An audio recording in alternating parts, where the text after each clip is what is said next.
So welcome everybody to the webinar briefing on the future of Interreg. I'm Kevin Fulcher from Interact, and I'll be playing MC and coordination person for today.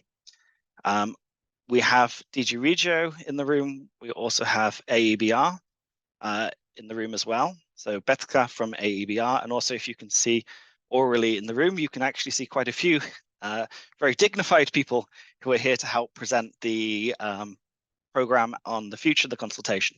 So between the groups, we will present the consultation itself. Interact will talk about the Interreg consultation. That's our work, which Bernhard is here to present. This is slightly different from the other work with the toolkit, which is the main focus today.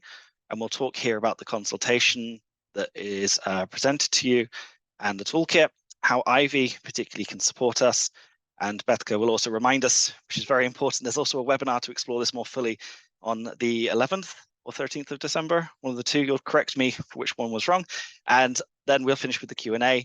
We hope to spend most of the day in the Q&A session to try and answer questions and direct, but first we'll start with the colleagues explaining exactly what's going on and the next steps in this process. So first, it's my pleasure to ask Slawomir Tokarski to just explain exactly what's going on with the consultation and particularly the timeline. So Slawomir, over to you, please.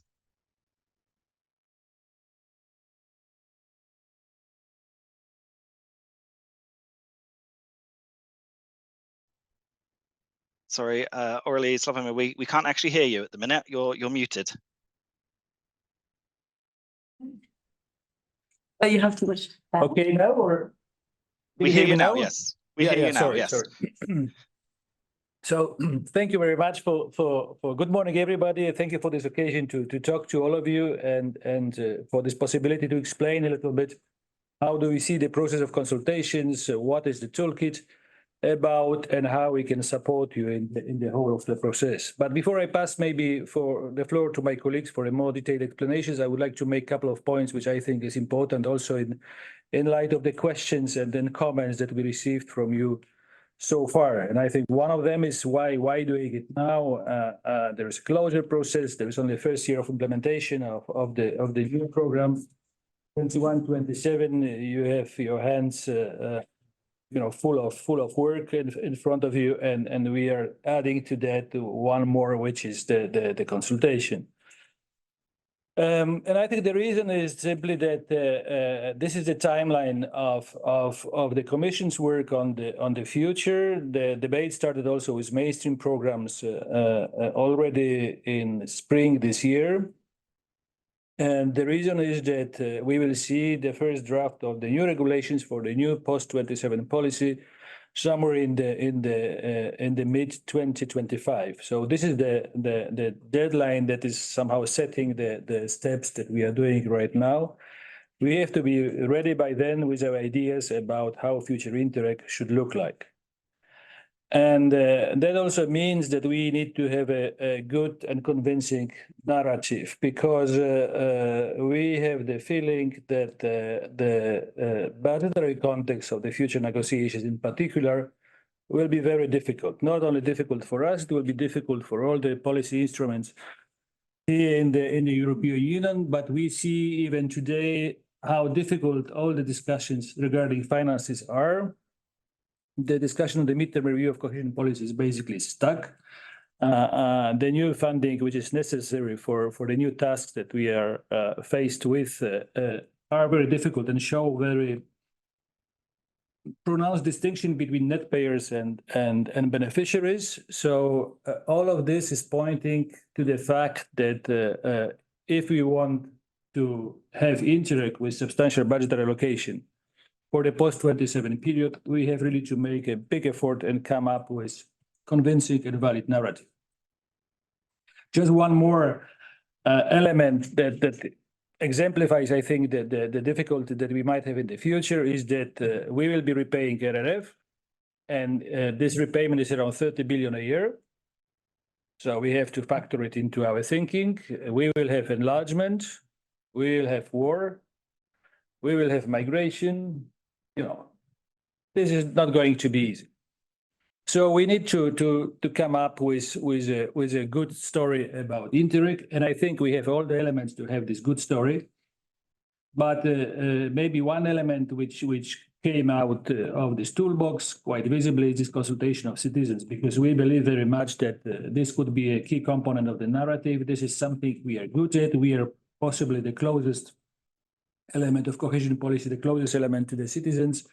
And we have very good examples already of staying close to the people. And we believe that this should be our strong card in the future discussions and negotiations. So this is basically the context of the consultations. This is somehow this is how it is set, spelling out the timeline. This is why we think that the major event and taking stock of negotiation should take place somewhere in March 2025. And one more important thing is that we very much think about consultations about joint travel. So if we are staying with the songs, we can promise to you, it was a Liverpool song, right? You will never walk alone. So we will be there with you. This is our joint travel. This is our joint belief that Interreg is a good thing, is a necessary element of the union's policy, and is more necessary than ever. So with this, I pass the floor to my colleagues who will explain to you in more detail, well, to Interreg colleagues. But one more point is that please ask questions, express your doubts. This is a good moment because the toolkit is not casted in the stone. We can still modify it. I think we'll still give you a couple of days for sending written comments, ideas, etc., etc. So we also, for us, this meeting is very important because we want to get this type of feedback from you. You are the people who will be doing this. So we really want to know whether it is something that fits your needs. What do you think about it, or any other ideas, questions, comments that you might have. Over to you, colleagues. Thanks, Slawomir. Very good context there, reminding us busy year ahead. And obviously on the engagement side, the Slido link is posted. So Verena will repost it again in a second. Please use that to ask your questions. We've got lots of time for Q&A at the end of the session. And in a second, I'll hand over to Bernhard, who's going to lead on the Workstream 2 element, which is the bit, not this toolkit, but it's useful, I hope, for context of what's coming in the year ahead. So Bernhard, over to you. Okay, hi, welcome everyone. So what I'm going to tell you now is really addressing you as the Interreg practitioners, as the people working in programs. But this is today more of a brief information on what's to come. So it's not the main focus for today, and kindly asking Kevin to move on. So we will try to harvest, to capture all your ideas, your knowledge, your wisdom on having worked in Interreg for a long time. And this is now a rough structure how we are going to approach this, what we call internally a harvesting process.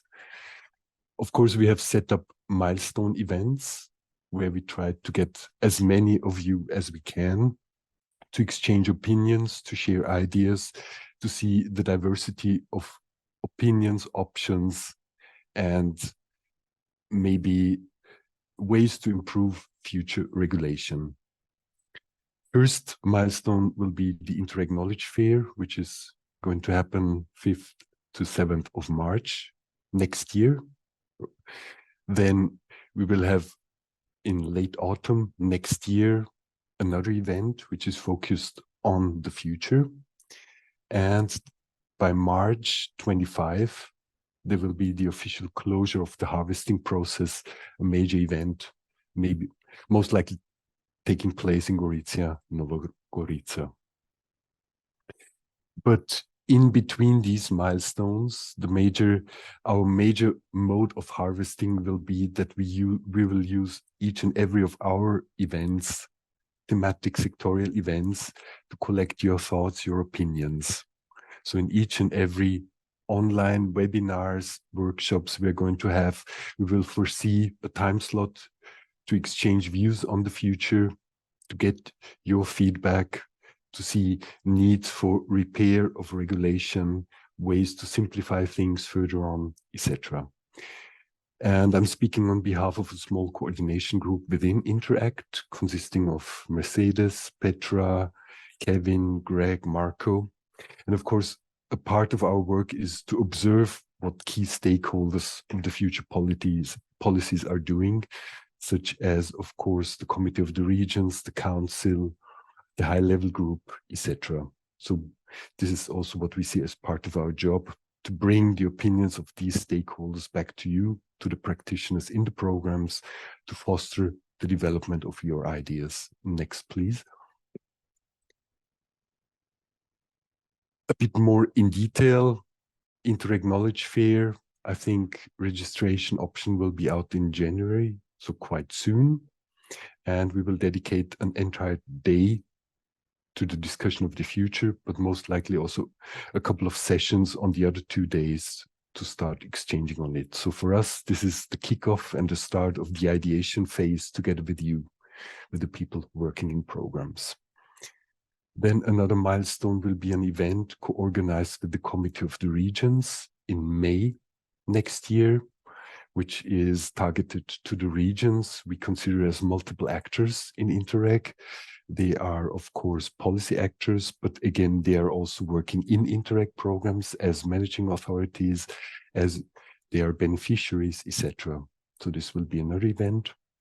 Then numerous events on themes, topics, and for us, the harvesting of views, opinions, ideas, needs for repair of regulations, policy visioning will be a major autumn event in October or November next year. And there we will seek to have an intense discussion with the Commission colleagues on the ideas we've collected throughout the year until then. Most likely this will happen in Brussels. And then a big event where we close the whole process, which will be together with the colleagues from Commission and eventually going to happen at the Italian-Slovene border. Next, please.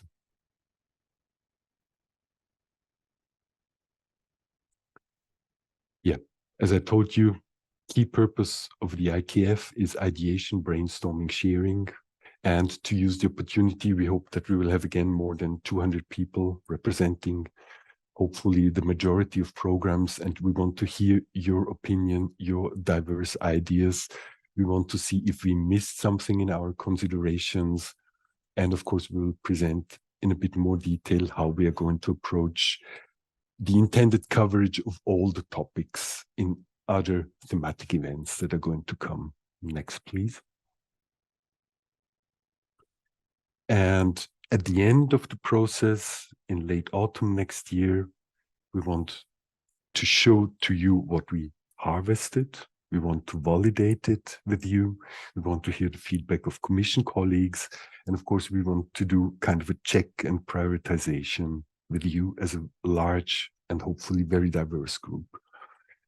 And at the end of the process, of course, it's our task then to produce a concluding document, a summary of the results, and pass it on to the Commission as, let's say, our key entry door to make our voice heard towards the legislators. So this is then for us also, this event will help us to shape how this final reflection document will look like. Next, please. And of course, we try now to set up a proper structure, set up a bit of a terminology, and we are now setting up the proposed building blocks for the discussion. We consider 3 of them. First is cooperation, architecture, geographies. The second one is objectives, purpose, and orientation of the future generation of programs. And the third major point is, of course, the future delivery mechanism.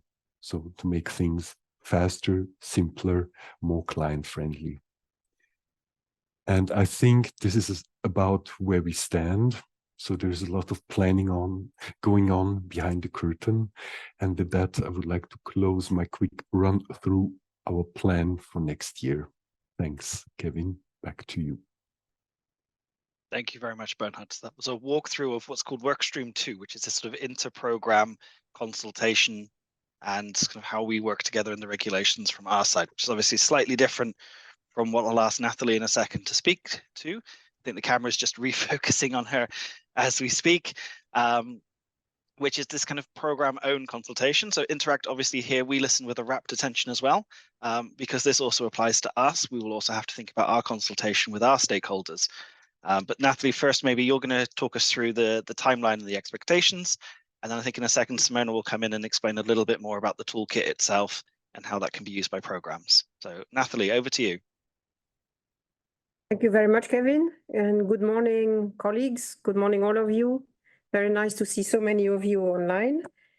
So indeed, it's a double act now between Simona in D2 and myself in D1 to outline in a bit more detail the consultation that we would like you to launch with us, of course, associated as needed in the next few months. I also like Sławek, I called it embarking on a year-long journey together, because we start something now that we would like to conclude by the end of next year, and then share in the beginning of 2025. So I maybe split that into a few phases. We are now in the preparation phase, quite obviously. We have prepared an early presentation to you in Santiago at the annual event. We have drafted the toolkit that you have seen, and today we are trying to clarify a little bit the process and the thinking, and also giving you an opportunity to come back to us on the toolkit.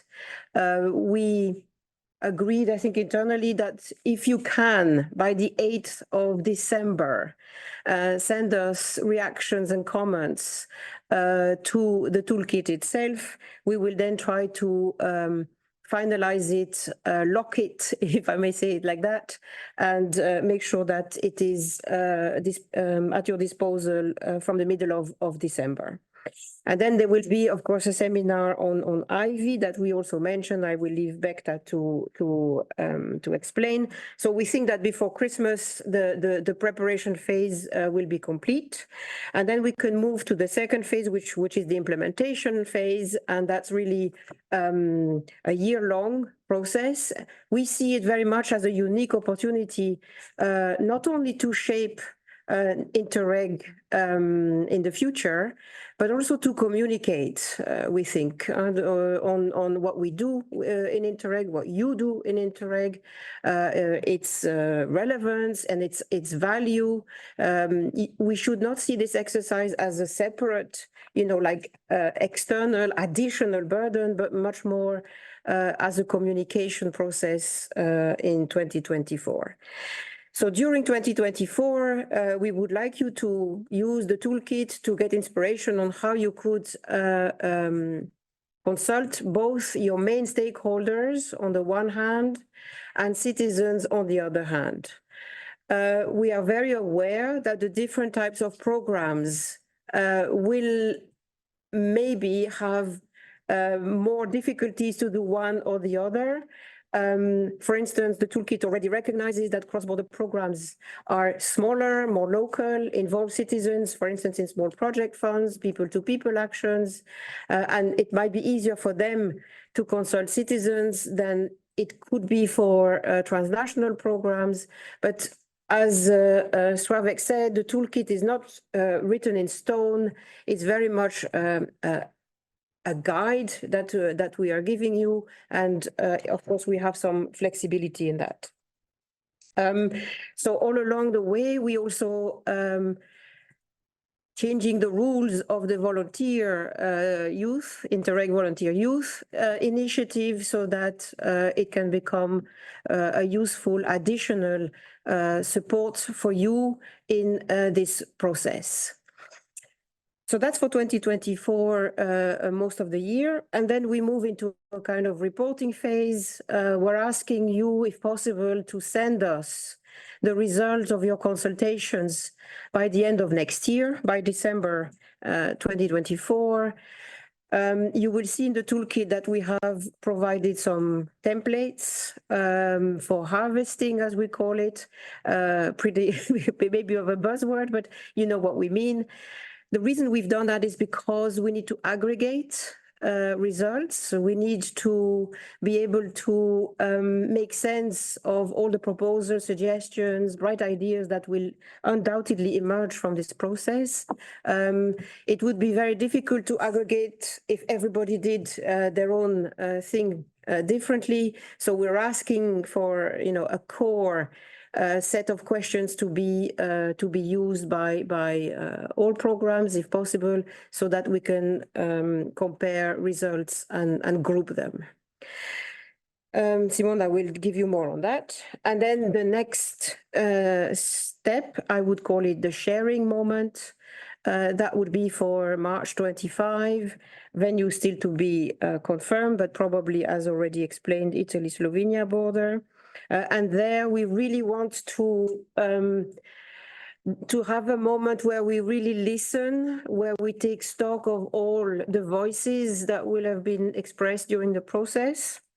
And it's here in that event that the different work streams will converge. So there will be in the harvesting moment, there will be, of course, time for the programs to share their own thoughts and the process that Bernhard has just described, and then also for the result of the consultations to become common knowledge to all of us. So that's a little bit so that's the timeline and the process. And in terms of support for you, of course, the toolkit tries to give you some inspiration and some ideas on how things can be done. We have, of course, the volunteers that we've already mentioned. Please also know that volunteers have access to small budgets for community engagement activities, so they can also help you with the organization of small events. We also want to confirm that the desk officers and your colleagues in D1, D2 are a resource that you can call upon as well. If you want to engage with them, ask them questions or suggestions. And we also have, of course, Interact and TESIM. This is really very, very much a joint effort. And we see really this as a kind of common journey of the Interreg community. It's flashing on our side, okay. Voilà, so I will probably stop here because it's more important, I think, to go into the toolkit and how it can all give you some concrete advice to move ahead. Thank you very much, Kevin, back to you. Thanks, Nathalie. And straight to Simona, in fact, to go into that toolkit that you just mentioned. Simona, please. Okay, thank you, Kevin, and good morning from my side as well. I hope that you can all hear me very well. And well, you all received the toolkit already beforehand, so I suppose that most of you have read it, and thank you very much again for submitting your opinions already ahead of the meeting, and thank you for all the positive comments that we received. So just to, as a start, to say what were the main aims when we were preparing the toolkit.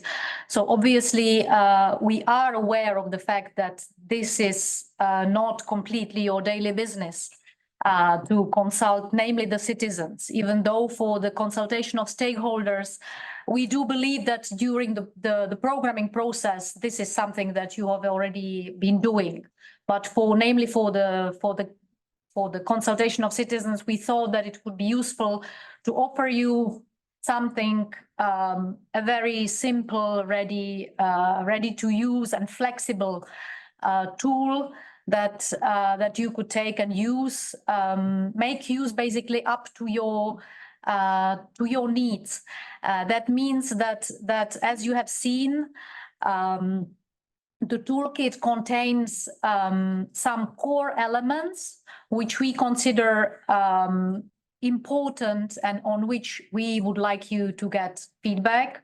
Those are the key questions, the 10 questions for stakeholders, 5 questions for the citizens, and we will get to those later on, and also the harvesting sheets that were already mentioned by Nathalie, because we indeed, when we are going to get your feedback, we need this to be reasonably structured so that we can indeed make a good outcome of all this consultation exercise.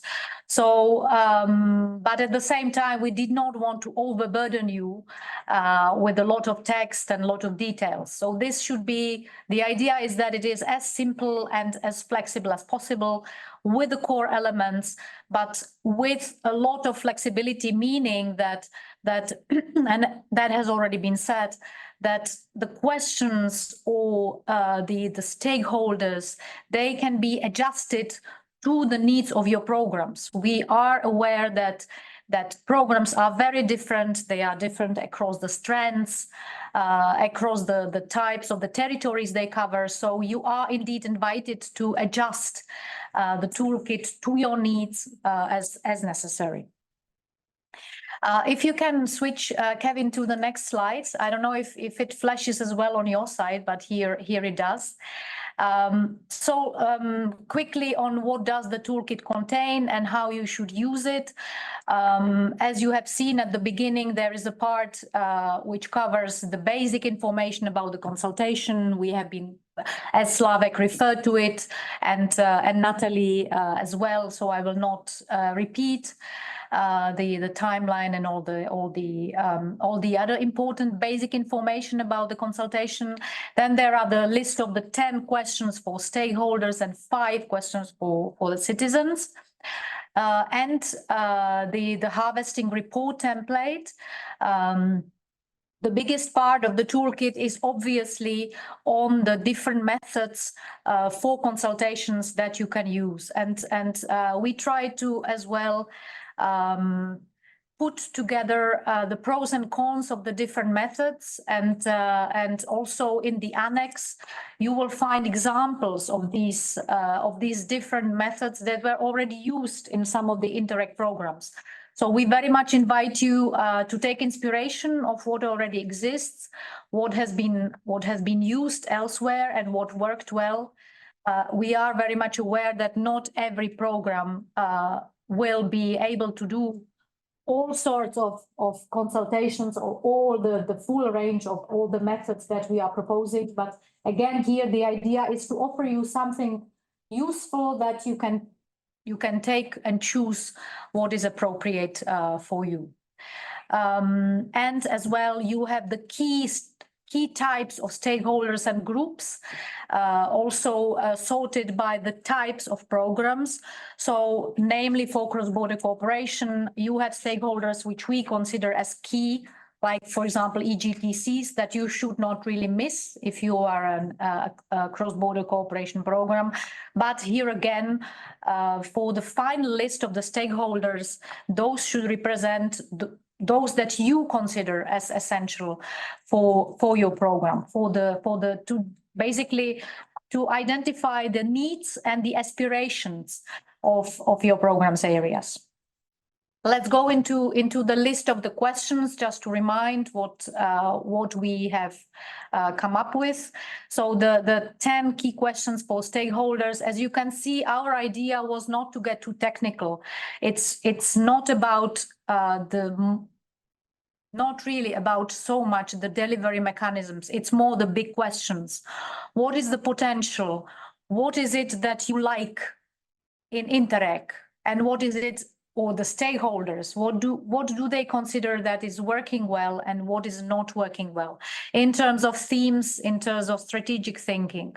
Also, there is the very important question on the obstacles. What is it that still is preventing stakeholders from having better and deeper cooperation? You also have the examples of what kind of replies we expect.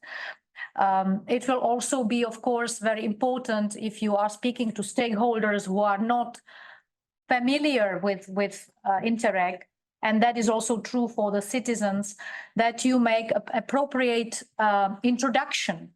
What is Interreg? And also examples of what Interreg has achieved in your program area, so that those who may know Interact project 1 or 2, so that they get an idea of what it is really and what is it that we are asking them to come up with.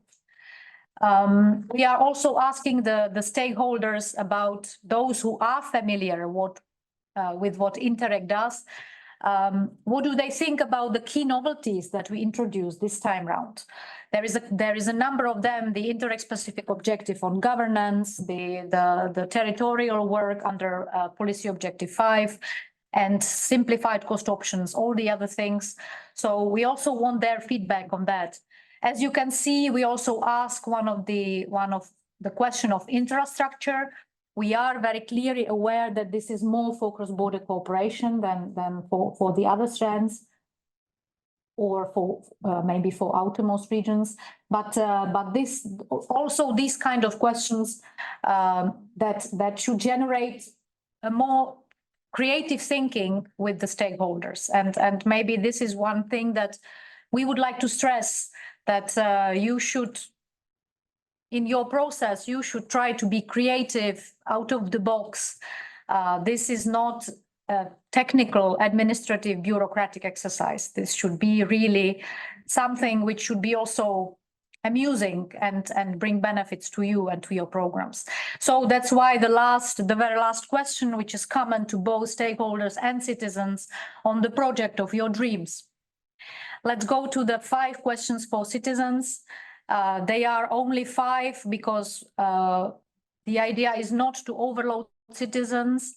At the same time, we do think that with citizens, it might be much more interesting to have not only online surveys or things like that, but maybe to meet them also with the support of the young volunteers, to have some civic engagement, small civic engagement events.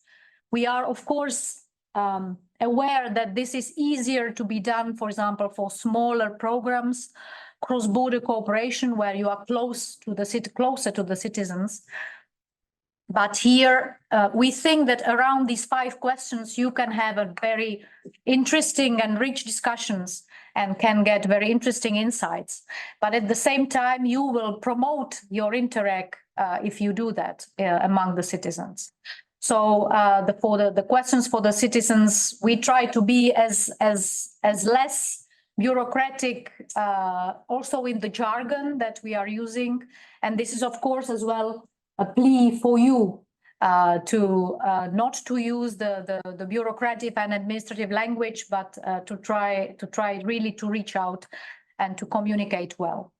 So the questions, and again, here we have the project of your dreams question, which can be, you know, something which does not have borders, but to get the citizens engaged in the process. So as a conclusion, indeed, it has been already said that we consider this as a two-way dialogue between you and us and the stakeholders and the citizens, and that we would, of course, welcome your additional ideas and suggestions until 8th of December, because we would like this toolkit to the final version to go out by mid-September at the latest. December. Yes. I said September. Yes. Sorry, I'm a bit confused with these months. So indeed, so by mid-December, we would like to have this out. Thank you very much. Over to Bektha, I think. Or over to Kevin. Well, over to Kevin to introduce Bektha to talk about how IVY can support you. So seamlessly done. Perfect. Thank you very much. So good morning, everyone. So I'm Bektha. I'm part of the IBR. We implement the Interact Volunteer Youth program. So just quickly, for those of you that are not familiar yet with us, so IVY is a volunteering program from the Commission implemented by IBR that allows programs, but also project beneficiaries to host volunteers from 2 to 6 months to support them with their activities. At the program level, it's communication activities, so to bring more visibility on your results, but also on your calls for proposals, and also to get more known at the local level. And so now we're already been, already been active for almost 7 years. So I believe that IVY is quite well established in this sense. And with more than 850 volunteers, we have quite a good reach and proof over the years. So as I said, IVY volunteers at the program level are deployed to support your communication activities. But with the post-27 consultation coming, they will have an active role as well to support you with that. In this sense, instead of having only 2 volunteers per year, you will be allowed to have 3 volunteers to the condition that they're involved with your consultation activities. So in this sense, you can either have 1 volunteer that is fully dedicated to support you with either the co-creation process, some specific tasks and activities to harvest the results of the consultation, or also, as it has been mentioned before, organizing citizens engagement activities to go directly on the territory to consult with the citizens or other stakeholders. Or it's also possible that throughout the year, all 3 volunteers are involved in both communication activities for your program, but also consultation activities. And the scope of the task they can accomplish is quite flexible in a sense that it will really depend on your needs. Volunteers are not here to replace you. They're really here to support you. So according to what need or what specific activity you would like to lead, you can then request a volunteer and establish a plan for them then to join you and to go on with it. On our side, we already kind of identified some specific tasks to really support you into like the process. It is very open in that sense that you know better how to conduct this consultation, but also what you will need. And as a bonus, which is, I think, quite an interesting added value, is each body of your program can host. So it's not 3 volunteers per program, but it's 3 volunteers per body. So the managing authority, the joint secretariat, the national authorities, which can really broaden the scope of your consultation, as you will have these volunteers in the different territories, in the different areas, and being able to like reach out to more people. We will, so Kevin, and as you can see on the screen, on the 11th of December, we will dedicate a full webinar on really going into the practicalities of how to concretely ask for a volunteer and how to fill in the application form and what are the different steps or what is exactly the possibility for the tasks or the activities and also the territory in which they're deployed. And also not only, actually, even if you want to host a volunteer that is not for the consultation, we will also be able to reply to your question at that moment. Thank you. Kevin, back to you. Thanks, Bektha. So in a second, we'll switch to the Slido. We're a bit ahead of schedule, which is wonderful. So you've heard from us for 45 minutes, and now it's time for us to stop talking, so to speak, and to start answering some of the questions. We've had quite busy activity in Slido, so please navigate there as well to have a look at the questions that have been asked, and we'll start taking some of those in just a second.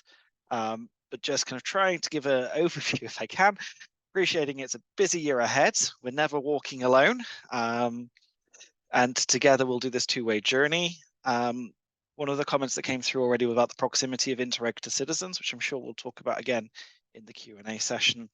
The toolkit is adaptable, so please, it's not one take it and do it. You need to use the structure, especially to make sure the results can still be collated back. But overall, the idea is this is inspiration for us going forward to use it in the best way possible. And then very importantly, we had a mention of deadlines here. Ideas and suggestions to improve the toolkit are needed by 8th of December in order for it to be published in mid-December. And that way we've got it all to work with next year. And Ivy, we've got more bespoke support coming, and there's a webinar to explore in more detail.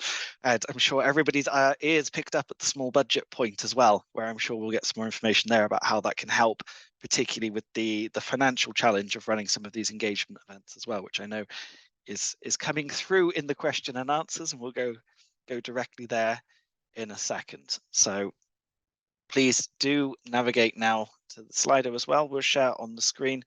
I'll just change what we can see so we can all have a look together, and I will group a couple of questions because we've got quite a lot of questions coming in. We've had 29 likes on the main question you can see here about the geography, and there are a few other questions related to geography which we'll just group together. So here's where we'll experiment a little bit, and I'll direct these questions to people who will have more or less time to react. Is there a volunteer on our side? Is there someone around the table, Slawomir, who wants to talk a little bit about the geography connected, the way that regions who are involved in more than one operational program can work together to share questions or ask questions at the same time so that we don't duplicate?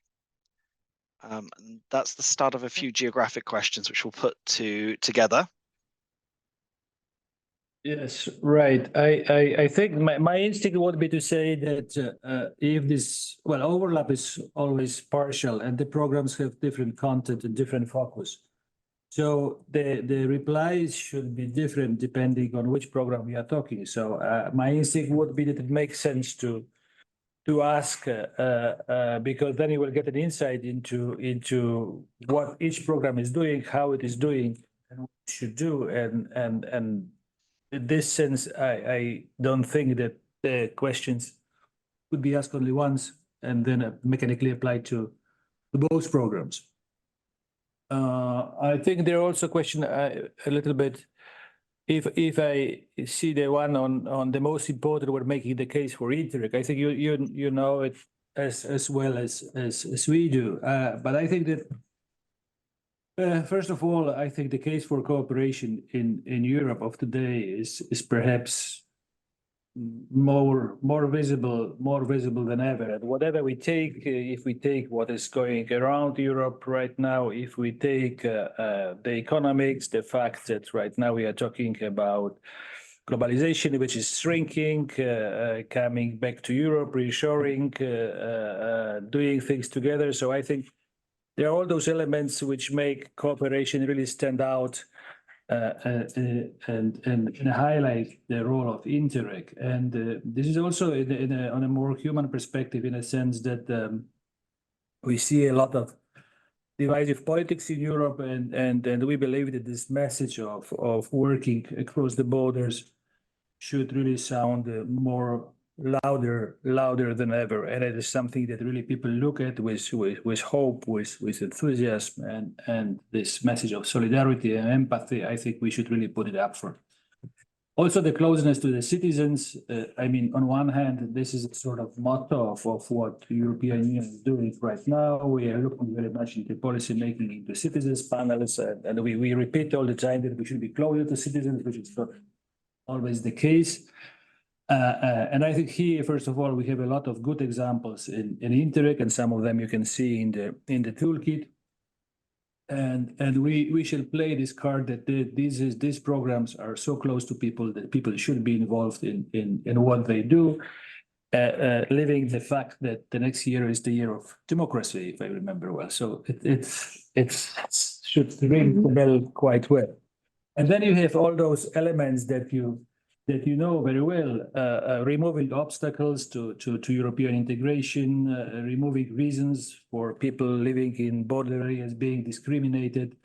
Very often you have the situation where the fact that you can use public services on the other side or commute to work is the only barrier preventing the region or the area from demographic decline and poverty. So I think there are really plenty of those arguments, but I would really maybe spell out as the most important one that message about solidarity and empathy, because I really see that this rings the bell with people, and it is something that everybody understands and accepts. Maybe I take also the question about programs bordering Russia and Belarus. I think the questions should be asked there as well, and even more so because what we did with those programs, that is, we modified programs area in order to include them into new areas of cooperation is sort of provisionary solution. Probably we need to look for something more long term. And in this sense, the consultations could also trigger the thinking about what we can do in the future geography of Interreg in order to not to leave those programs apart. I think also that you will get a very interesting feedback and perception of people who are so far involved in the cooperation, what they actually lose and how they perceive this loss of possibilities of cooperation. So I think it's also a very interesting message. Colleagues, any other questions that we can? PA? Not really. I mean, we are topping up already the IVY initiative. We are putting more money for that. And programs can also use the Interreg specific objective 1 on governance, because this goes hand in hand. So if there are meaningful activities which can be assimilated, because this is about cross-border governance, if you are, discussing with your stakeholders on both sides of the border, that can be very much part of the governance work. So those are the possibilities. And on our side, the idea is that indeed Interact and TESIM are as well supporting. So this is the support that we can provide. And as well, we as a commission, we will on our side, we will also consult some stakeholders that we consider on the European level important for Interreg. So we will also in a way engage some other funds for the consultation, so that not everything is on the program themselves. Can I add maybe on the funding that if you read in the toolkit the different methodologies, I think we try to also look for methods which are not necessarily expensive exercises, and also hence the idea of offering more IVs than was possible before, because what we are talking about is more brain power, and creativity, imagination than actually hard cash and purchasing things. So this exercise does not necessarily need to be very costly. And a link also to the question on how to explain and how to present all of this. We hope that all of you can count on your communication officers to do this. That's I would see this part of the job, to explain what is cooperation, what is Interreg. I'm sure that this is being done on a very regular basis with stakeholders around your areas. So I don't see that we need to do something different on that. Maybe just use more plain language than you would for a call if you are talking to citizens. But I'm very, very sure, I'm confident you are all very well equipped for that. You have very good communication officers. There is a network of communication officers. There's no reason why they can't exchange between them, on how best to do this. I mean, we really need to mobilize our community, basically, of Interreg programs with all its magic people there. So that's a little bit the point. Yeah, maybe I see that this question on how important is it for you that the regions have a say in EU funding that you would like to add. So first of all, I think you can add the questions. You are free to do it if you think that something is important and specific to your area. Please do so. although I have the feeling about this particular question that it is also pretty general, and then the answer is maybe quite easy to guess that most people will say yes, it is important that my region has a say in EU funding, and then what's the use of this for you? But if you think that in the consultation, this is the message that we should say that citizens generally see that the role of regions in EU funding should be bigger or the same or whatever, then you can ask this question. This is not a problem. But again, if it is only one program that asks this question, doesn't make much sense, because this is something which will probably escape our harvesting, right? That's why we made this point about core questions, that this is essential that we have this feedback so that we can pool the results into something sensible.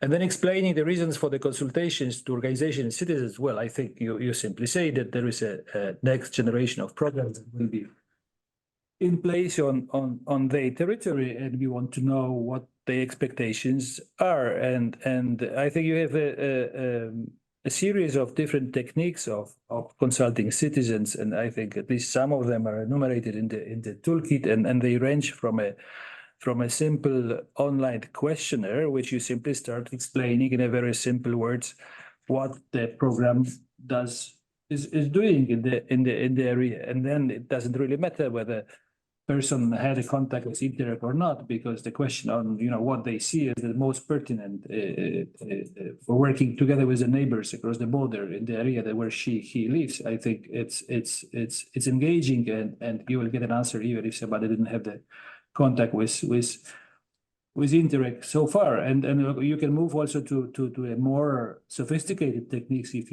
you want, where you really take people. You take a statistical sample of people, and then you group those people. They spend a day with experts who explain to them how Interreg is doing, and then they have a meaningful debate. But I think there is a whole repertoire of different techniques, and some of them are really light and do not require substantial effort. And maybe just to add on the question, how to explain how the answers will be used, I think that here again, I think each and every program should have on their website a part on post-2027 where they would publish the results of the consultation that they are doing, so that people can clearly see that they are feeding into a transparent process. And on our side, we are committing that we will publish the overall results of all this exercise in 2025. Okay, thanks, Simona. Sorry, if I come in here, because we've had a round on the popular questions. We've had a reaction question coming in a second directly from Frank, which we'll encourage. But just to try and say, so from what I've quickly noted down as we went through the most popular questions there, taking the point here, particularly the message from, sorry, we've just need to mute somebody in the room here. Taking the questions that came through and the responses, the strength of Interreg is potentially its connection to the citizens, especially the positive messages around solidarity and empathy across border regions, particularly contradicting maybe some of the prevailing political winds that are blowing, but not forgetting maybe the economic unlocking GDP of cross-border regions, which maybe helps blow the other direction from time to time. That's a good, obviously, political reaction there. We also talked in terms of programs who've got this overlapping program geography, and the suggestion there was actually because the programs have different niches and different areas that they're prioritizing, perhaps actually coordinating this to do it together isn't the best way forwards if programs don't actually have that common ground. So we've got a number of questions on IVY, which I've prepped Bektha on. So in a second, she's going to come in as well. But Frank, perhaps you want to come in first. Yes, thank you very much, Kevin. Thank you very much to everyone who presented this. I have a reaction to, more or less a reaction to what was said. The second question, just maybe just Frank from Interact Central Europe, maybe just introduce myself to everyone here. So the second question says anonymous, but it actually came from me, and I would like to get into this discussion a little bit. Like, what is behind that question is like, yesterday was the plenary session of the Committee of Regions, and they adopted a position on the future of cohesion policy. And here they made 3 points more or less how to approach the advocacy work for cohesion policy and also Interreg in the near future, in the next coming months. And when I look at the 10 questions towards stakeholders, I would have expected more of a linkage between these 3 key points of that really make cohesion policy, as we also discussed in Santiago in a meeting, which is the shared management approach, which is the territorial dimension, of course, and which is which is then the third one is basically the multi-level governance, which is one of the strengths that actually, for example, the RRF cannot deliver as much as cohesion policy and Interreg can. And when I look at these questions, I would have preferred personally that these questions kind of feed into these main arguments for Interreg, for cohesion policy. And I'm not sure how you will then cluster and work with the answers you get there. Because, of course, Slawomir, I think you're completely right. How important is it for you that regions have a say in EU funding is very general also. But I only had like 50 characters to put the question there. It could be specified a little further. But the idea behind that is, in the RRF, regions do not have a say.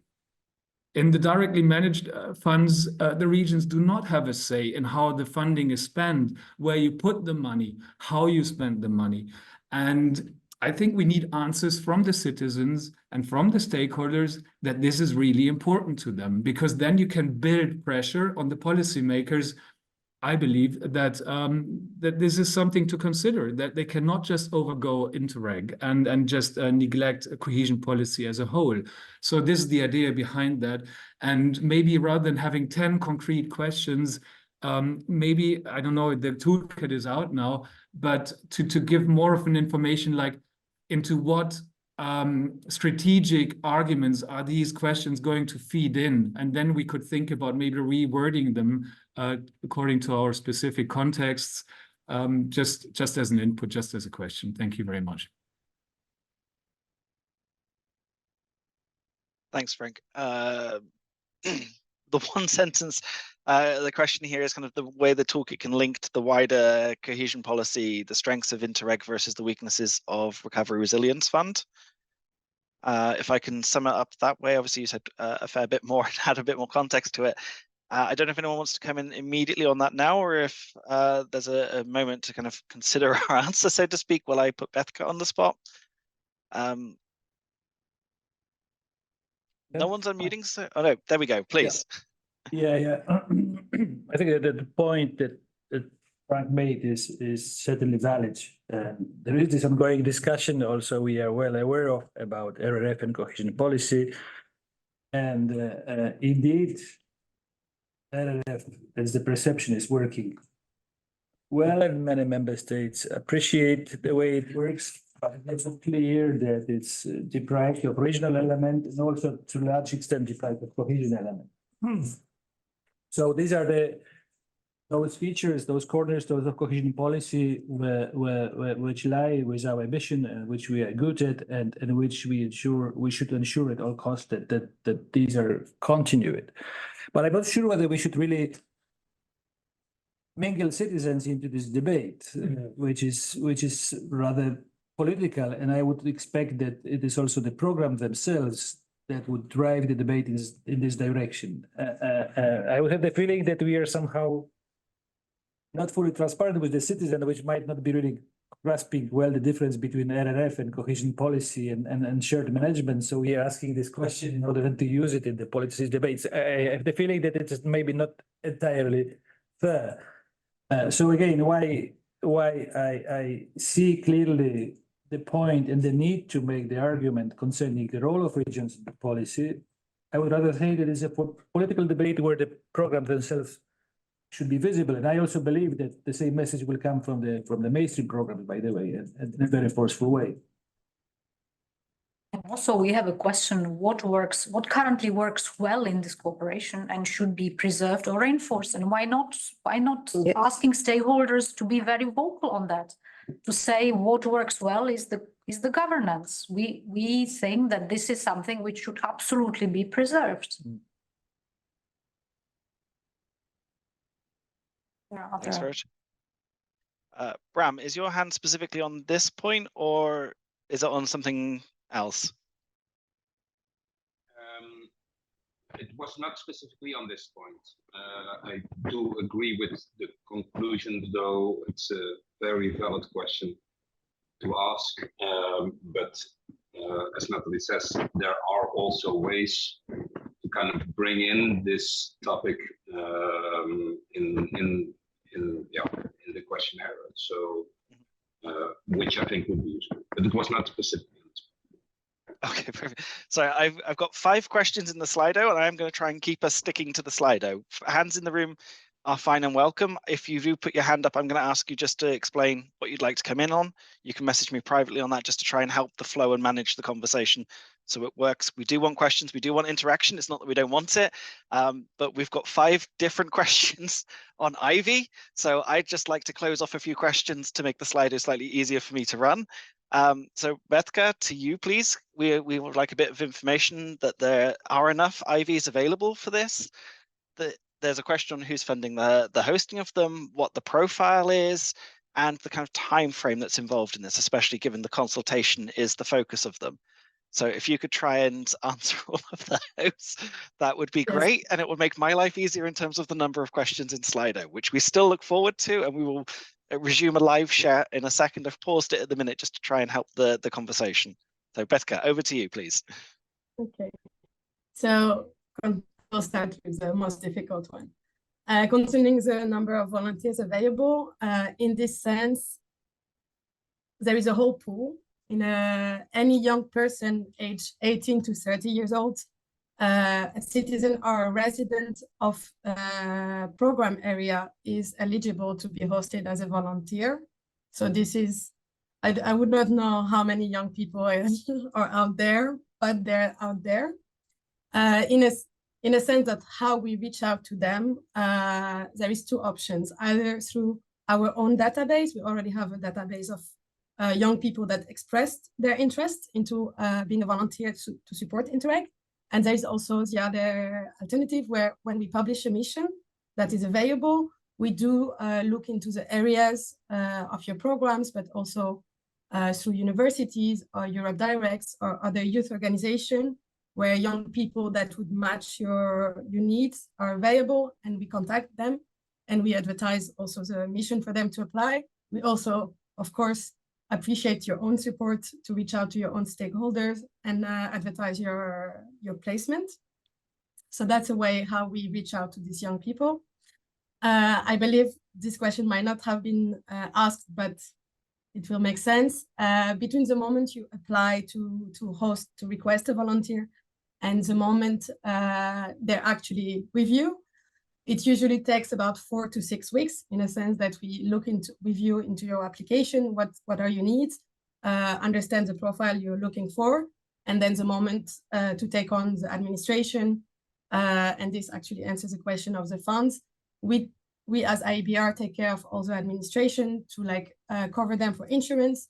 We make the volunteering agreement, and we also provide them with the financial support so that everything is ready for you to basically host them and engage with them in your activities. Concerning the financial support, the volunteers, it is based on a daily rate per country. And we do then calculate the length of their mission and then provide them with that financial support. I think I have seen in the Slido earlier, someone asking if there will be possibility to add onto that financial support. It is possible for host organization to support financially their volunteers, either directly through money, bank transfer, or also like, for example, transport, public transport, or these kind of things. The only condition is it does not have to, it is not ERDF fund, otherwise it would be considered double funding, but it can be through other funds. And Kevin, sorry, if you can remind me the other question.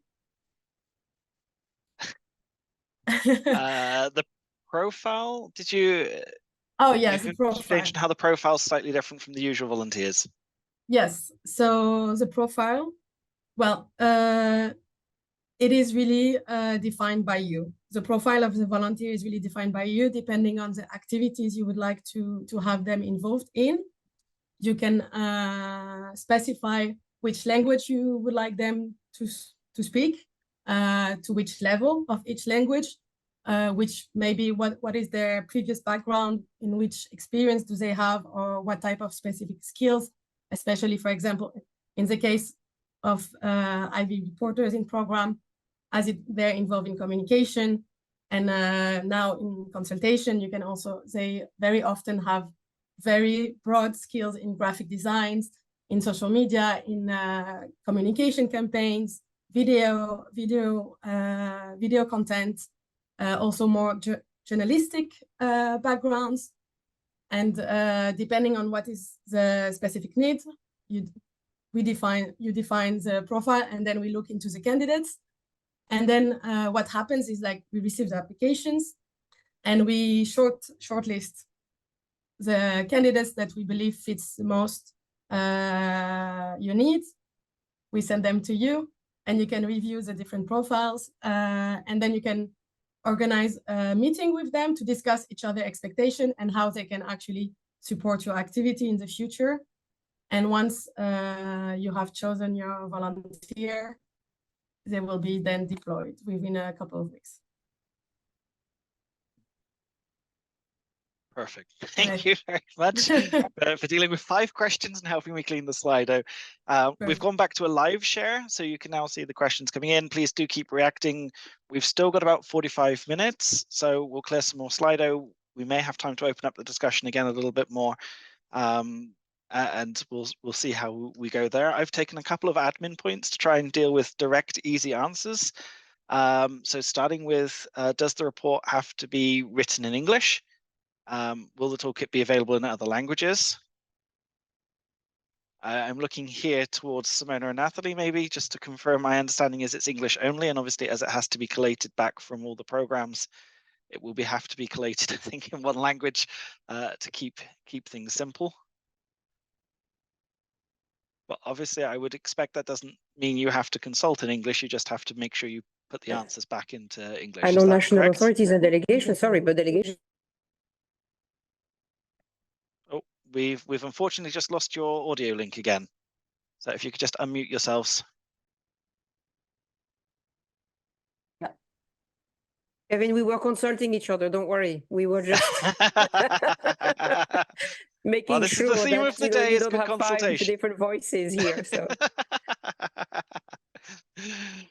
Perfect. Well, am I correct about the toolkit now? Maybe if I consult you first to make sure I understand correctly, the replies should be in English, but obviously consultation language should be the relevant language for the program.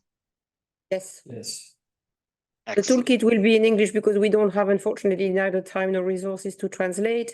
And the report back, the harvesting, also in English, please, because that's written by the program authorities, most of whom are extremely competent in English. But of course, the consultations themselves need to be run in the relevant languages, yes. Perfect. On consultation, can I take the next one? I mean, EU delegations are part of the commission, so they should not be consulted. They are colleagues of ours. We talk to each other. National authorities, I would, well, it depends a little bit if you consider in transnational context, for instance, I would imagine that it would make sense to consult project beneficiaries and project partners as key stakeholders, which sometimes are national authorities, you know, a line ministry, an agency, or something like that. So in that sense, I would say they should be part of the stakeholders. But if you mean national authorities in the sense of the government of a certain member state, then no, because that's part of a different dialogue that takes place in a different context. I'm not sure that's completely clear, but if you see what I mean. There are groups made of national authorities which will be consulted in the overall broad REGIO consultation process, and this is not run by us. So we should not mix the two. Yeah, how deep are we supposed to go with citizens consultations? I mean, It's up to you. up to you, but I really, it doesn't make sense to ask common citizens. Yes, it does. It does make a lot of sense, and it does make a lot of sense not only for us in the Commission, but I believe that also for you in the programs. There's a way also to get the most direct feedback on what you are doing, on what is necessary, on what people perceive as the most sensible way of getting new ideas and also getting access to new beneficiaries. And in this sense, there's also a very interesting communication exercise. I think, and again, I believe that you can get valid answers from people who are not familiar with Interreg. It's just a matter of explaining in a simple way what Interreg is doing. If you look at one of the examples, which I know from the toolkit, which considers a local action group in Italy close to Slovenian border, you will see that they ask everybody can reply to this, and there I think even you don't have to live there on a permanent basis, and they still got very valid results and very useful results on which they capitalize. So I think that this should be really I think this is an exercise which makes a lot of sense in however you look at it. Perfect. We've started answering. I'm going to group a few questions here, which is kind of focused on the engagement with citizens. So thanks for taking those ones already. I think maybe if we start with the last question here, the third one with the 8 likes, which talks about how some of the phrasing might need to be carefully considered. We've talked about the non-bureaucratic language to make sure citizens are able to answer things. Stakeholders also. But talking here about the way we explain Interreg, which it is in itself a buzzword, but we need to be careful here to make sure people understand what we're asking them and we're talking the right language. I think it's fair to say I think the toolkit itself has been worked through a couple of times to try and make the citizen side more engaging. My guess of an answer is that we've still got a little bit more time. There's still a week. So if you've got suggestions or comments on how these questions for citizens could be better phrased, I guess speaking here for colleagues, that this is open still, right? So if you want to come up with a better way of framing these questions for citizens, there's an opportunity still to influence the final text. That's correct, isn't it? That's correct, yes.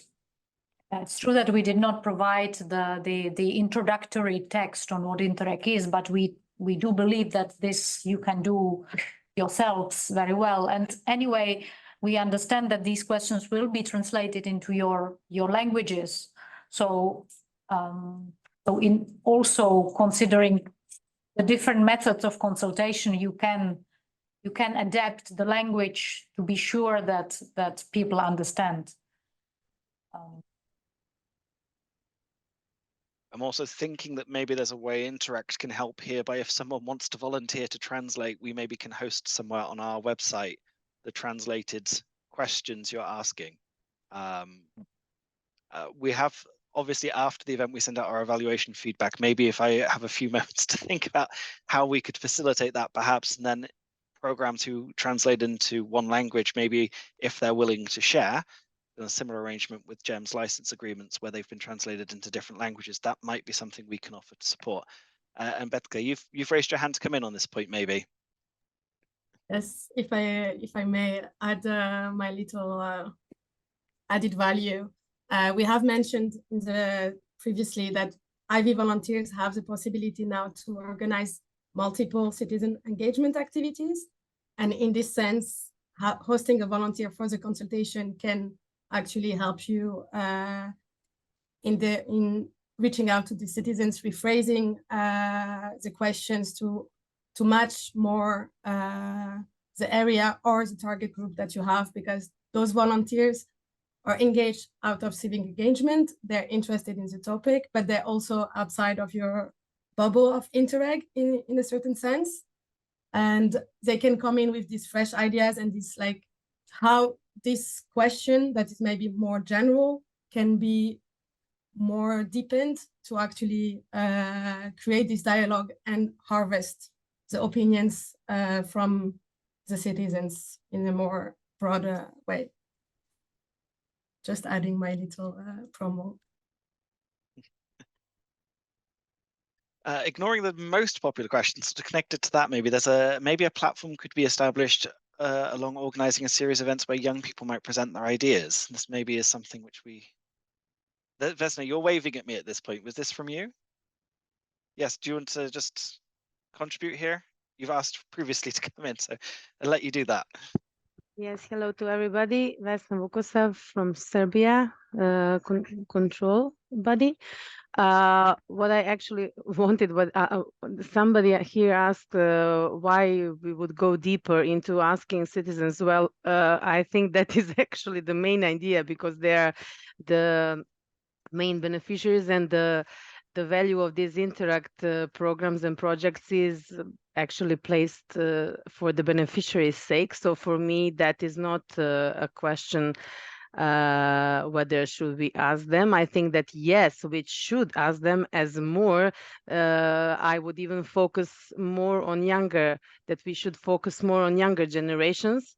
And this is actually the future of Interact, the way I see it. So if we focus more on younger generations, making like some kind of speaking their language, because they are using platforms every day, like putting ourselves and explaining more what Interreg is. So again, the question from before, like why would we involve citizens who are not familiar with what Interreg is? Well, I think that our future should be to explain more if we want to tackle and reach to wider public. Then we should be more open and more transparent and include more people, especially younger people. So again, I understand that the idea is not to use a lot of funds and not to be so costly, but I believe that any change of and any added PR activities in any type of business, not let alone this, should require some, even in the toolkit is said that, okay, online meetings are not so effective as personal meetings. So they, you can have online meetings, but it's not going to reach the way the personal events and organized events may reach to people. And for example, to organize for younger people, I don't know, some education or trainings, to go into schools or universities, to involve them more, to include them more in what Interreg is, what they can have from this. So this actually, I think this should be in the list of questions and ideas, how to make this more transparent for Interreg. So this is what I wanted to say. And that MA might be, and MAs might be need some additional funds for organizing these events, because maybe obviously somebody asked this question, which is for me relevant, because if you want these actions to be done, not only on brain power, we can do this. So the way I see it. So that's all. Thank you.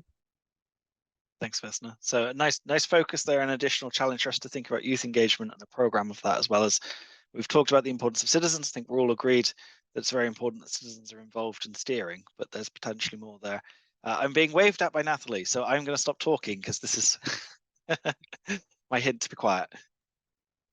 Thank you, Kevin. In the context of youth, I just wanted to inform everyone that we are also mobilizing the 4 macro-regional strategies in this process, and they all have a youth council. So for those of you who are located in the territory of a macro-region, I think there is possibly merit in contacting the facility point, the strategy point, or whatever it's called for each of the strategy, and try to connect with the youth councils there, because you might also then be able to, let's say, reach out to young people via the youth councils of the strategies, either to ask for some help or to combine and coordinate consultations. And also on the just on the, if I may Bektha's just hands immediately gone up there as well, but Simona, first, please. Okay, thank you, Kevin. Just on this question of the additional funds and also what's been raised by Vesna, and thank you for your contribution. I think that was really appreciated. But just to remind that each volunteer, if you take an IV, and maybe Bektha wanted to speak about it, this civic engagement activities, they come with a small budget. It's not a big budget, but we also added more money into that. So each and every volunteer has money to organize an event. I think it's 3,000 euros per volunteer. So this can be considered as a little bit of extra technical assistance for organization of such kind of events. But just also to invite you again to this webinar on the 11th of December, where we will, and ABR colleagues will explain in more details about how IVY works, what IVs can do for the programs, and so on and so forth. Thank you. Thanks, Over. Bektha, please come and confirm that and add, please. Yes, Simona is right. I wanted to add on the fact that so the volunteers can organize these citizen engagement activities. So, and each activity, each event actually have a budget of up to 3,000 euros for each event, which is personally, in my opinion, not that small. It does allow quite interesting events. Actually, in the last 6 years, more than 40 CAs have taken place successfully, and that's also the role of the volunteer. Young people able to also engage with other young people in their own way, in their own word, being able to like exchange. And being volunteers involved in Interreg, they will have the knowledge of what is Interreg and have the means to also match the language and the local area that they're reaching out to. So that's also an option for you. We mentioned here, we've been talking about the macro-regional strategies and the youth councils. The last comment in here, the latest question in the slide was about sea basin strategies. I'm not aware there's a similar structure, but I'm not the expert on sea basin strategies. But I guess that was the specific focus here. And youth council, before that, we mentioned generally just activating the MRS framework. I imagine it's the same process for sea basin strategies, rely on programs, activating them maybe a little bit more. But I don't know if there's anything to say there before we go into some transnational questions. And then there's a couple of questions on Ukraine, which we'll handle as a group in a second. But first off, invite Nathalie just to respond on that. I think you're volunteering there. Well, you know, more cooperation is better than less, and inclusiveness is better than excluding people. So sea-based strategies, yes, absolutely. We just have to find the best way to reach out to them. The reason why I mentioned macro-regional strategies is because they are based in DG REGIO, and they are, you know, we are accompanying them. But if anyone is located in a sea basin and there's a strategy which is not a macro-regional strategy, please write to us, write to me, and I will make sure that we reach out to that sea basin strategy and share the toolkit and the purpose of this. So yes, is the answer. Perfect. Bernhard, your hand's gone up in the meantime. Yeah, it was about which levers to be used. I think next to ISO 1, I think it could also be Euro regions, of course. So it mustn't be the program bodies necessarily carrying out these consultations. And SPF beneficiaries, small projects could also be an option to carry out this work. So I think it's now the message has to sink in, and it's now the phase of how to do it is planning. And what we can offer on Interact side is that we will have another webinar by late February, including also the colleagues from Commission, where we would like them to foster a bit the exchange across programs, how they do it concretely, because this might again help other programs to see, they do it this way, so we can maybe adopt this approach and make it work in our context similarly. And we have also the plan to get expertise on civic society consultation, because I think this is also a bit the field of skills where we as program authorities still might have deficits, and it might be good to hear simply someone working on this subject. Over, back to you. Thanks, Bernhard. So taking some questions related to Ukraine first, and then we'll ask some questions around transnational. There are a couple here. The question that's highlighted is attitude towards consultations in NUTS 3 areas that are affected by the war on Ukraine. And there was also some questions there about unused TA money from 2014-20. I don't know if we have the answer to that one in the room immediately, but are there available TA funds in ENI programs from 14-20 which could be used for the consultation?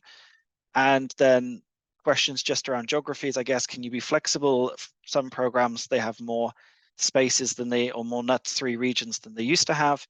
And what consultations could potentially be run on the EU side of the disrupted borders about the future there? I've posed those questions to colleagues in DG REGIO to see if there's an immediate response on some of those that we can reflect on. At that stage.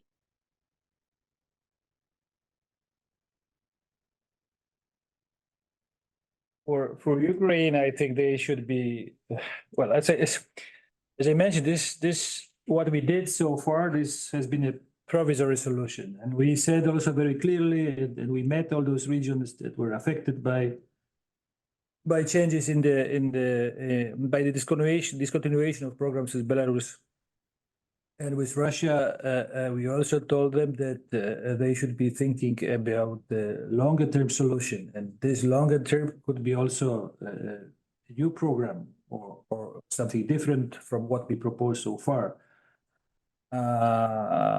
So this is a little bit to be seen. I know that the Finnish regions are carrying reflection in this sense.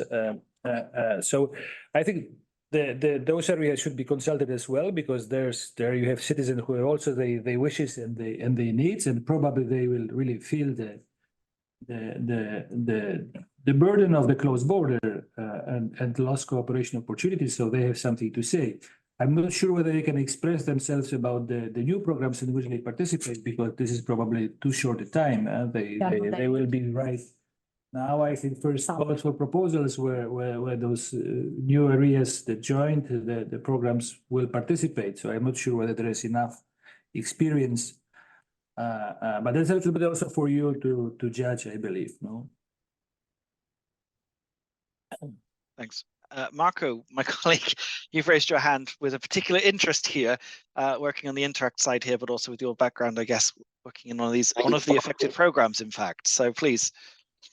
Yes, thank you. So maybe to complement what Slawek said already, but maybe here it is good to note that there in Workstream 2, we are going to tackle this question or these specificities of external cooperation and the challenges that they are facing. So, for example, in the knowledge fair, we are planning to have a dedicated discussion around this topic, and then we are also going to launch discussions with the programs that are now working with the regions bordering Russia and Belarus, so that there are going to be places where this discussion is taken, but it's more related to Workstream 2. But it doesn't mean that these points shouldn't be covered also in these consultations that you are starting to work with. So thanks. This on my side. Thanks, Marco. two more series of questions coming in. First off, transnational. I've promised a few times we'll talk about this quickly. A couple of questions on screen there. And then we have a couple of questions coming in about how responses should be handled and some demographics, what should be said. So we'll tease that comes in a second, but start off maybe just reassurance, I think, sought from the transnational programs that the cross-border focus isn't a negative sign for them. And also just to ask from the transnational perspective, should they be organizing themselves with other programs? Is there something foreseen, especially given citizens maybe not so easy for transnational programs to engage with to close that gap? Okay, I guess that's for D1. I mean, I'm really sorry. Some people feel that there's a negative trend because we talk more about borders. It's a fact of life. I mean, we have 86 programs, and out of those, you know, there's a handful of transnational programs. So, I mean, you know, let's face it, that's maybe a little bit why you get the feeling that there is more for cross-border, but it's not like that at all. I mean, of course, the transnational programs are equal to the rest. We don't privilege anyone over anyone else. So if you feel that you are not represented enough, please feel free to send us text. For instance, if you take question 1 in the stakeholders questions, it clearly says here that, you know, this question obviously needs to be adapted to the strand, the type of program that you are. So please, no, don't read it as a negative sign at all, and feel free to write to me with anything that you want to propose. And indeed, if programs want to cooperate, I don't think anyone of us here in the room has any problem with that. You know, if it's easier that a few programs maybe that have a big overlap in terms of geography or themes, send us, you know, a couple of harvesting reports that are covering more than one program. I mean, it's fine. You know, this is not a regulatory exercise with checklists. You know, what we want is genuine feedback from stakeholders and citizens. And so the best way you consider to do this is what you should be doing then. We're not going to count how many harvesting reports we get back from program to make sure that we have one per program only. It's not like that. Huh? So feel free, of course, to cooperate among yourselves in any way you see fit. Thanks. Was there something else? Yes, I saw one. The one, yes, we've already answered that. We've already said yes. Yes. Yeah. Yes. Yeah. So ISO one's coming up as a very popular comment there, but we have answered that one. The other questions coming in now, I've got 3 questions. If I can put them together on screen, I will, which is about the answers that come back from the harvesting process in terms of, do we need to provide demographic information to support the analysis? Are there explanations for what feedback is suggested? We've obviously got text boxes, I think, on the whole. And lastly, is there any kind of foreseen balance between quantitative and qualitative methods, aside from do both because they're good and sometimes say different things? So this is sort of focusing there just a little bit on some of the methods underneath the toolkit and the consultation process.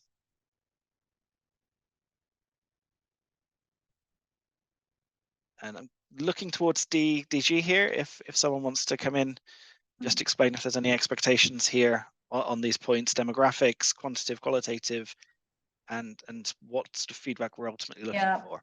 Well, we actually thought that this is not the essential point of the consultation. It's not you know, a Eurostat exercise what we are doing. So the idea is to get inspiration and to get a narrative. So we did not want to simulate you know, a statistical kind of Eurobarometer exercise. So that's why if it was, and then probably we would have to engage another kind of resources, and the programs would have to engage with much more effort.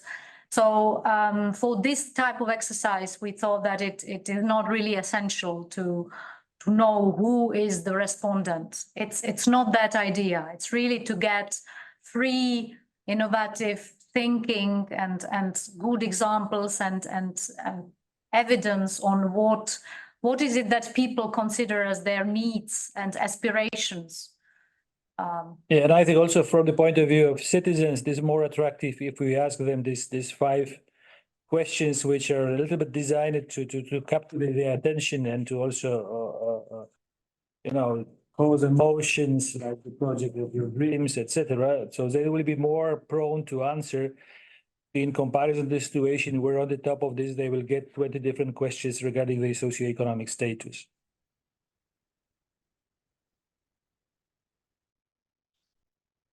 Perfect. Thank you very much for that.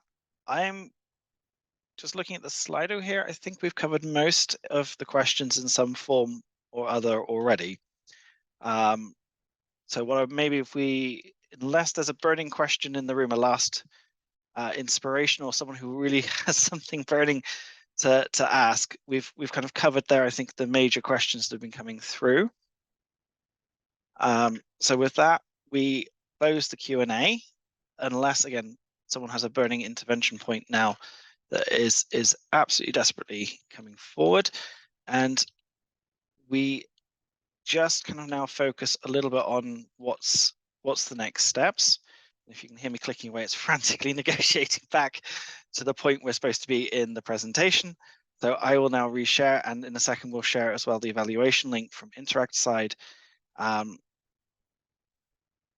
we've had a nice discussion. Thank you everybody for the contributions made. Actually, this is not working at all, so forgive me for that. Oh dear, Zoom seems to be collapsing on my computer. Hopefully it'll last the next 30 seconds as we close off. So thank you everybody for coming today. Thank you also Commission colleagues for answering so many questions. Thank you for tackling everything together. If I can, we've seemed to have covered quite a lot of ground today. There's some opportunities around ISO 1, which maybe we'll have more discussion on in February when we come back together to see how that was used or could be used, or if anyone's had a great inspiration. From our side, obviously, Bernhard, Marco, myself, we've revealed ourselves as part of a post-2017 within Interact. I think if anyone has a great idea, we'd certainly be interested in hearing it to share. The first, obviously, immediate next step is the webinar organized by IVY. So please save your date, 11th of December at 10 o'clock in the morning for that. And of course, we've had lots of questions or ideas about how the toolkit can be improved. So we look forward to those suggestions appearing in emails. Maybe DG REGIO, someone could volunteer, which is the mailing address to send any comments or ideas on the toolkit from? Is there a way you want that coordinated? The one where we send the toolkit from. Perfect. DG cross-border, our functional mailbox. Perfect. So the functional mailbox that you received it from is the one to go for. You can always come back to me by Friday. Yep, you can always come back to me if you didn't get it or you don't know where it is, and we'll connect you with that mailbox. In terms of the meeting, we've recorded the meeting. We'll make it available online afterwards. We will try and do some form of written summary. It depends a little bit. The answers may be a little bit complex. It might take us a little bit too much time to put that together practically, given the idea now is to really finalize the toolkit and make it as useful as possible.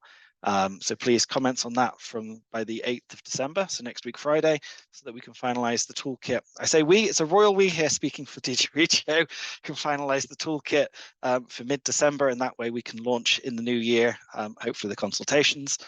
We've volunteered for another webinar in February, where we maybe will be able to present some of the things that are going forward, give you maybe some inspiration, some ideas for how that's working. Maybe we'll be able to tease a few examples of where IVY have taken forward concrete actions that you can understand then how capacity, appreciate the money and resource issue, how that is resolved through some of the support from IVY. And perfect. Thank you very much, Clara, for posting in the chat the email for any of your comments. Maybe I leave with the point that we're not walking alone in this process. So thank you everybody for the work that's about to come. I don't know if DG REGIO, someone wants to just come in and say anything additionally, but we note the importance of citizens in this process and building up the solidarity, empathy, particularly with the context of the year 2024 ahead. And the focus on uniqueness. I think this is the contribution from Frank and from others, the uniqueness of cohesion policy in that it actually works with regions and it works from the bottom up rather than the top down. Yes, and maybe one more point which I somehow forgotten is that about the role in the forthcoming enlargement and accession process, because I think that our programs that they often have a lot of experience and sometimes are the only they have the governance which is mirroring the EU governance, and sometimes we are the only actors that are actually on the territory of our neighbors. So I think that there is with the focus on the enlargement, with the resources that are going to be dedicated to enlargement, there is certainly a lot of room for those programs to play a great and probably greater than the past role in the accession process. Thank you from our side too. Thank you. Thank you. Thank you. Thank you. Your team. Thank you, Perfect. Interact. Thank you all. Thank Yeah, you very so much. thank you, everybody. It's Friday. It's just turned Friday afternoon here in Vienna. So I wish you all a very happy weekend when it arrives, if it hasn't already arrived for you yet. We thank you for your time this morning, and we look forward to further discussions and hearing more about how this process goes. And then just a reminder, of course, any suggestions on the toolkit back to the DG REGIO email, please, by next week, so they have a chance to finalize this and give you a useful starting point as inspiration for a consultation in the year ahead. So thank you, everybody. Have a great weekend. Thank you. Bye. Thank you. Bye. Bye.